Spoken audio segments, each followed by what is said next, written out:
Video perundungan atau bullying banyak beredar di berbagai media sosial. Peristiwa yang kerap kali menjadikan anak-anak sebagai korbannya ini disebut-sebut sebagai fenomena gunung es karena masih banyak yang belum terungkap. Lalu bagaimana publik mengetahui, menyadari, dan bisa turut serta untuk melakukan perlawanan terhadap perundungan atau bullying ini? Beginilah sebagian gambaran aksi perundungan atau bullying yang beredar di media sosial.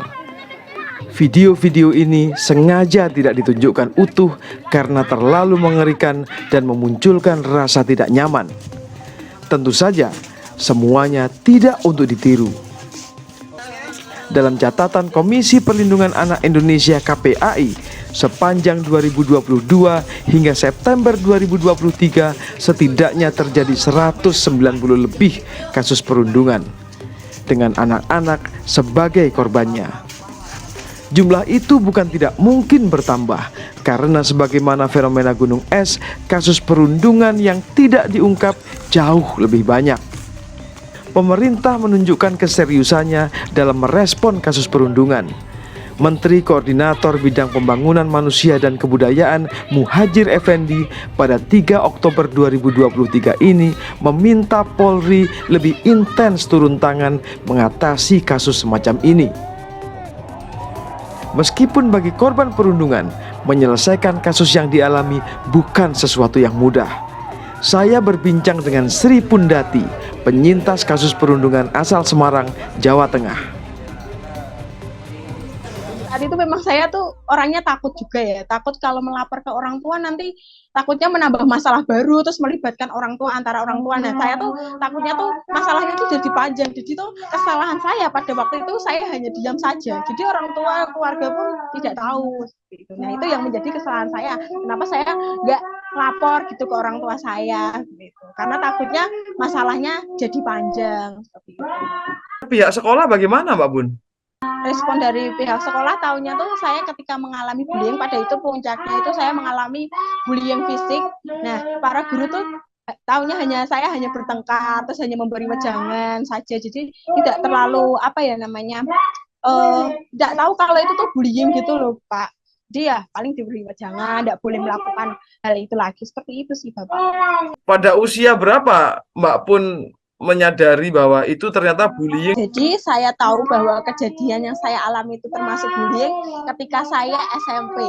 Saat itu saya kelas 2 SMP dan di sekolah saya tuh kebetulan ada program namanya tentang bullying itu, yaitu programnya UNICEF Indonesia dengan Yayasan Setara. Nah, secara tidak sengaja dulu tuh saya terpilih menjadi kandidat dari agen perubahan. Tapi menurut Mbak Pun, anak-anak yang sekarang merasakan bullying itu kira-kira perasaannya gimana ya Mbak Pun ya?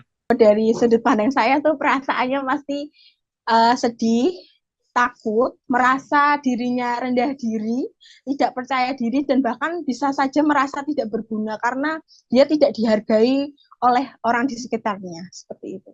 Kalau dari ceritanya Mbak Pun, yang paling penting untuk membuat korban bangkit itu korban itu sendiri ya Mbak ya? Gimana caranya bangkit? Juga dukungan dari lingkungan sekitarnya, misalnya keluarga. Misalnya kalau dia mengalami bully itu setidaknya dia berani ngomong, berani ngelapor, dan berani cerita sama orang yang dia percaya, Bapak. Mungkin anak-anak yang zaman sekarang juga sama. Mau ngomong nanti khawatir bapak ibunya marah, gurunya marah. Nah, kalau begitu gimana Mbak Bun? Salah satu cara yang bisa dilakukan apabila itu terjadi di sekolah, maka peranan dari stakeholder itu sangat penting, Bapak. Selama dalam lingkungan sekolah mungkin guru bisa mengadakan tentang sosialisasi bullying.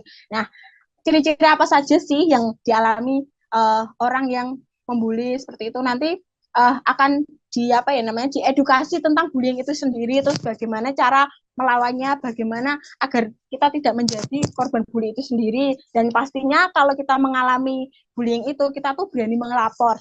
Paling sulit itu di bidang apanya sih Mbak Pun? Mengajarkan tentang bullying itu menurut Mbak Pun tadi?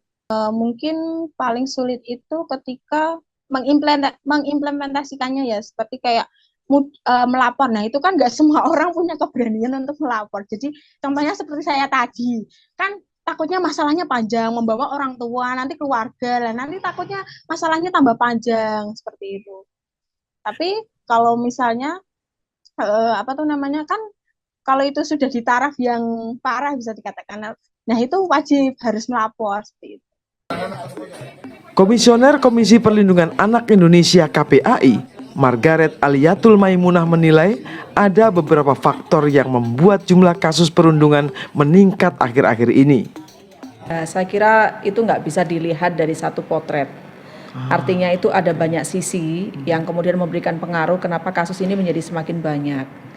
Misalnya salah satunya adalah dari faktor individu yang bersangkutan. Mungkin anak-anak ini dalam kondisi labil, gampang terpengaruh, tidak punya karakter yang kuat, memahami bahwa oh ini perbuatan yang positif yang boleh dilakukan, atau ini perbuatan nggak baik yang nggak boleh dilakukan. Mungkin hal kayak gini belum cukup kuat menjadi karakter yang bersangkutan. Mungkin tidak hanya faktor individu, tetapi juga faktor keluarga itu saya kira juga sangat berpengaruh. Nah, keluarga, ketika anak gitu ya punya problematika yang sedemikian, ternyata keluarga tidak menjadi tempat dia merasa nyaman berkomunikasi, atau bahkan mungkin orang tua abai terhadap anak, sibuk dengan atau fokus pada urusan lain sehingga tidak mengetahui bagaimana kondisi anak ini sedang dalam kondisi galau, butuh diajak ngobrol untuk dikuatkan, atau anak ini sedang mengalami seperti apa. Orang tua ternyata tidak mampu menjawab ini bisa menjadi pemicu juga. Faktor lainnya bisa jadi karena teman sebaya. Ketika di rumah merasa nggak ada yang mengerti dia, dimengerti oleh teman. Teman bermain, ternyata teman ini adalah teman yang kebetulan lingkungan yang tidak baik, yang kemudian memberikan pengaruh, termasuk pengaruh untuk dia akhirnya menjadi ikut serta menjadi pelaku dari tindakan kekerasan seperti bullying. Bu, dari 150 lebih kasus, Ya. yang paling berat seperti apa, Bu? Ya, saya tidak menganalisa satu persatu dari yang masuk ya Pak ya. Tetapi saya kira hari ini tindak bullying itu udah cukup parah di anak-anak gitu.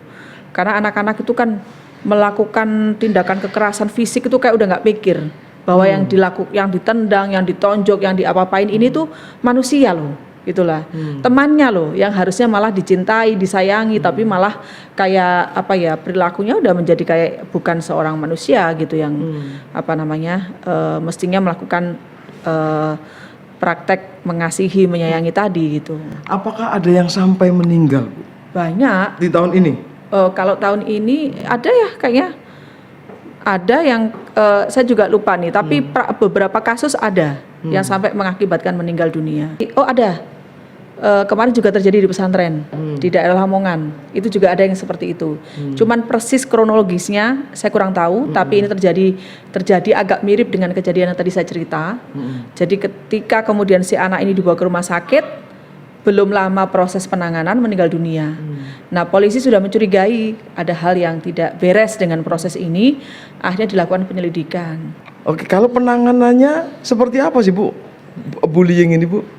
Kalau penanganannya tergantung juga pada kalau KPAI ini kan gini, KPAI ini lembaga pengawasan, bukan lembaga penanganan, bukan lembaga layanan. Jadi kalau dan KPAI ini tugas melakukan pengawasan ini kepada anak, terkait dengan perlindungan anak dan pemenuhan hak anak. Dalam hal anak-anak yang menjadi korban kekerasan, KPAI akan memastikan pertama, kondisi korban ini seperti apa. Pertama, tentu dia akan kita lihat dia mengalami kondisi luka fisik enggak. Luka fisiknya dia ini membuat dia harus membutuhkan layanan kesehatan. Misalnya apakah cukup dengan UKS saja atau perlu dibawa ke rumah sakit. Nah, KPAI memastikan bahwa anak korban yang sedang mengalami kondisi luka fisik seperti itu berarti butuh layanan kesehatan. Dipastikan dia mendapat pelayanan kesehatan. Pada kasus kekerasan itu kan yang paling berat ketika korban meninggal dunia ya. Itu kan kasus yang terberat. Dan tentu juga ketika mengakibatkan korban meninggal dunia, ini kan sudah masuk pada proses hukum ya. Misalnya ada ancaman pidana 7 tahun ke atas karena menyebabkan adanya kehilangan nyawa. Nah, kalau pada kasus seperti ini, pelaku anak tentu akan berlaku yang namanya sistem peradilan pidana anak. Kalau pelaku sudah berusia 12 tahun ke atas, ancaman pidananya 7 tahun lebih karena mengakibatkan meninggal dunia, tentu anak akan menjalani proses peradilan pidana. Director of Evidence and Learning Yayasan Save the Children Indonesia, Tata Sudrajat mengingatkan penyelesaian kasus perundungan harusnya menyasar semua pihak yang terlibat. Penyelesaian hukum penting mempertimbangkan kondisi pelaku dan korban yang sama-sama masih anak-anak. Ya, bullying itu atau perundungan sebenarnya salah satu jenis kekerasan ya pada anak yang spesifik dilakukan oleh anak sendiri atau di antara anak gitu ya. Kalau misalnya di pemberitaan yang muncul memang kelihatan fisik gitu ya, ya apalagi terakhir dari belakangan gitu ya. Tapi yang tidak diberitakan mungkin bisa lebih dalam kehidupan sehari-hari yang saya contohkan tadi, yang sederhana itu kan seringkali terjadi di hampir semua anak-anak. Tapi efeknya kira-kira gimana sih Pak kalau anak diperlakukan kayak gitu Pak? Ya sebenarnya kan mau tidak mau kan bullying itu juga ada soal, kalau teori bilang gitu ya, power imbalance gitu ya. Gimana itu maksudnya? power imbalance itu jadi seseorang merasa lebih superior pada yang lain, lalu dia menekan gitu kan. Oleh karena kelihatan kalau bullying itu selalu dilakukan misalnya atau pada umumnya dilakukan oleh orang yang lebih tua kepada anaknya. Dia mempertahankan superiornya atau misalnya gengnya gitu ya. Atau ya kekuasaannya dalam tanda kutip gitu ya, atau mungkin juga dalam rangka mencari kelompok-kelompoknya, memperbesar dan seterusnya kayak gitu ya. Sebenarnya kalau anak diperlakukan semacam itu, dibully itu atau apapun lah ya, itu sebenarnya efek bagi anak gimana sih Pak? Ya jelas seperti itu kan namanya juga orang atau anak direndahkan, dia akan merasa dikucilkan gitu ya, merasa rendah diri gitu ya.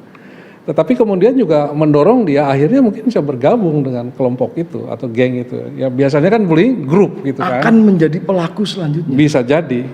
Sebelum jadi pelaku mungkin dia semacam kompornya gitu. Nah ini dia nih. Bullying jangan hanya lihat pelakunya gitu loh. Tapi siapa orang-orang yang terlibat di dalamnya yang ngomporin pelaku. Kalau kita lihat video-video ya. Mungkin tindakannya di awal begini, begitu dikomporin orang lain melakukan semakin meningkat terus gitu kan. Yang ngojok-ngojok ini. Ngojok-ngojokin. Pernah ya bahkan perempuan korbannya kan? Iya. Yang lainnya terlibat segala macam terus meningkatkan pukulan-pukulan dan sebagainya kayak gitu. Nah itu yang perlu diperhatikan gitu loh. Oke. Kalau Bapak melihat selama ini kasus-kasus yang muncul di media sosial melalui video-video itu kebanyakan pelakunya Pak ya. Kok pelaku dan korbannya yang ngojok-ngojokin ini hampir dilupakan orang ya. Jarang dibahas. Padahal itu sebenarnya yang mungkin yang memperberat situasinya dan menurut saya ya harus dipertimbangkan kalau misalnya lakukan perubahan terhadap anak-anak itu. Kalau secara hukum Pak, ketika anak bermasalah, dia menjadi pelaku tapi juga ada yang korbannya. Ini ada yang bilang pihak sekolah, pihak orang tua segala macam itu juga harus dipersalahkan karena sampai membiarkan anak dalam kondisi yang tidak aman. Nah, ya gitu gimana? Ya anak-anak itu kan memang anak-anak yang sedang tumbuh kembang ya, berbeda dengan orang dewasa. So apa yang ditampilkan anak-anak itu adalah cermin dari perlakuan orang dewasa, mulai dari di rumah, di sekolah terhadap anak-anak itu gitu ya. Nah pada batas tertentu sebenarnya kan itu betul-betul menjadi tanggung jawab penuh orang tua. Sampai pada batas tertentu mungkin anak harus bertanggung jawab sendiri gitu ya. Di dalam undang-undang sistem peradilan pidana anak pun gitu ya 12 tahun kan udah bisa diproses secara hukum kayak gitu. Tapi juga harus dilihat soal apa sih tindakannya gitu ya. Kalau tindakannya termasuk dengan ancaman hukuman berat, nah itu otomatis juga akan berlanjut prosesnya seperti dalam pembunuhan, perkosaan dan seterusnya yang biasanya dilihat dari ancamannya lebih dari 6 tahun atau enggak. Oke. Jadi kalau ada peristiwa melibatkan pelaku anak-anak umurnya di bawah 12 tahun, di bawah, ya. maka boleh dilakukan diskersinya itu. Diskersi itu perdamaian antara kedua belah pihak. Jadi kedua orang tuanya diundang nih, dimediasi. Oke. Tapi seringkali beberapa kasus salah satu orang tuanya nggak nerima. Kalau di atas 12 tahun, Sebenarnya masih bisa juga, masih bisa dibuka ya. Tapi tergantung misalnya bentuk kekerasannya apa, atau dalam bahasa hukumnya yang ringan atau tidak kayak gitu. Ya ringan mungkin misalnya olok-olok di antara mereka gitu ya, atau perkelahian biasa kayak gitu ya. Yang apa namanya ancamannya tuh nggak lebih dari 6 tahun gitu. itu bisa, Masih bisa ya. di apa istilahnya itu ya? Ya Kekeluargaan lah bisa. asal dua-duanya damai gitu kan. Asal Selesai. dua-duanya. Yang tidak bisa. Yang tidak bisa kalau salah satu pihak ingin terus secara proses hukum ya lanjut. Artinya ada pada persidangan terus dari kepolisian, kejaksaan, kesidang dan seterusnya. Cuma catatan kami adalah bahwa untuk setiap bullying ini, nah seringkali dampaknya bukan hanya ke fisik tapi ke psikis gitu ya. Dampaknya ke psikisnya. Nah, ke psikisnya juga. Kalau misalnya anak dipukulin ya di depan teman-temannya, teman lain kan. Mungkin 2 hari udah selesai lah lebam-lebamnya ya. Tapi yang di dalam ini, Ya tentu saja mungkin bisa campur aduk ya antara sedih ya dan marah sekaligus gitu ya. Tapi mungkin juga merasa tidak berdaya gitu menghadapi misalnya pelaku bullying yang bisa banyak itu gitu ya. Nah itu campur aduk itu kan menjadi sangat susah buat anak ya. Nah oleh karena itu sebenarnya untuk kasus-kasus ini mengapa sering disebut pelaku dan korban tetap sama-sama anak? Dua-duanya butuh intervensi gitu. Intervensi apa ya? Pelayanan gitu loh. Orang nyebut biasanya rehabilitasi gitu loh. kalau sekarang penyelesaian oleh negara, ini kan mau nggak mau melibatkan aparat keamanan, artinya negara juga. Menurut Bapak, selama ini bagaimana penanganan negara pada kasus kekerasan pada anak, spesifikasi bullying? Nah sekarang kan misalnya yang di top levelnya ini kan Mas Menteri kan bilang salah satu tiga dosa besar pendidikan kan bullying gitu kan. Dan sebenarnya udah jauh tuh ke pemerintah lewat Kementerian Pendidikan Kebudayaan udah punya tuh peraturan penanggulangan tindak kekerasan di sekolah di satuan pendidikan manapun. Tinggal itu dijalankan dan sebenarnya kan sudah ada beberapa program yang kami mengetahuinya juga misalnya ada di Jakarta, di Bandung dan sebagainya. Dan menarik yang diajarkan itu sebenarnya bukan bagaimana langsung mengatasi kekerasan, kembali ke dasar, yaitu bagaimana anak-anak diajari tentang kesantunan, mengingatkan kembali bahwa misalnya harus berterima kasih ketika ada seseorang yang membantumu, Mengajarkan untuk berterima kasih. Ya. Meminta maaf kalau ada kesalahan. Itu kan kadang-kadang nggak berani kan bilang hal-hal kecil, Pak. tapi kadang-kadang susah untuk meminta maaf kan. Tapi begitu apa dia, efeknya? Iya. Efeknya kan dia mengakui kesalahan dan juga menghormati orang yang mungkin dia perlakukan nggak salah gitu ya.